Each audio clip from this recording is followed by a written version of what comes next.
আমি Mortuza, law and justice 52 batch. তোমরা কি বিএনবি 53?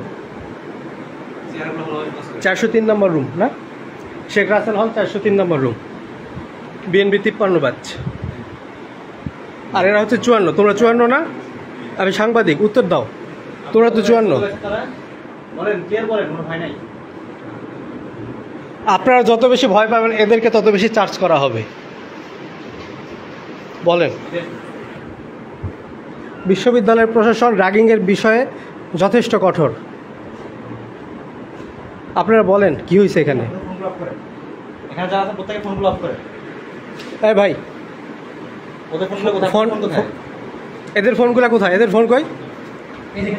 এই যে এদের ফোনগুলো এখানে বন্ধ করে রাখে। এগুলা কি কারা রাখছে? কারা রাখছে? কে রাখছে? কে রাখছে এখানে? তোমাদেরকে ভাই দাঁড়ায় থাকতে বলছে কারা? বলো।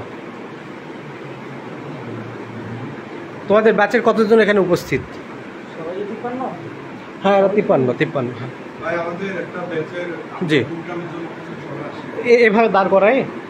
এখানে তো সেনাবাহিনীর ট্রেনিং দিতেছো তোমরা ভাইয়া। লাইট বন্ধ করে রাখছিল তা। আই হ্যাভ এভিডেন্স, ভিডিও আছে। জি আচ্ছা, ওদেরকে জিজ্ঞেস করার পর আপনাদের লাইট বন্ধ ছিল না এটা আমাকে বলেন। আর আপনারা সবাই বসে আছেন। জি বলো বলো বলো বলো ভাইয়া। কি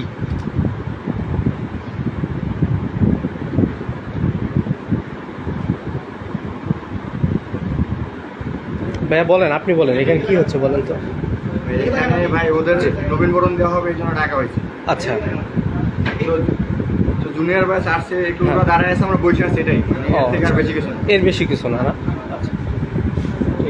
আর লাইট বন্ধটা এটা জাস্ট গরম বা এরকম, এটা গরমের জন্য। আচ্ছা, তো জানালা দরজা বন্ধ, এখানে যে কম্বল দেওয়া, এটার কারণ কি ভাই? এটা তো জানলা দরজা যদি খুলে রাখতেন তাহলে তো বাতাস আসতো না। মানে বাতাস বন্ধ করে দিয়েছেন আপনি, আপনি আবার গরমের জন্য লাইট অফ করে দিলেন, এটা কেমন কথা? আচ্ছা, বাইরে একজন পাহারা দিতেছিল, ও কোথায়? আবরার ভাই, বিএনবির একজন পাহারা দিতেছিল, ছেলেটা কই? 403 নম্বর রুম, 21 নম্বর হল, বায়োকেমিস্ট্রি এবং জি চলে গেছে। ওকে, ডান।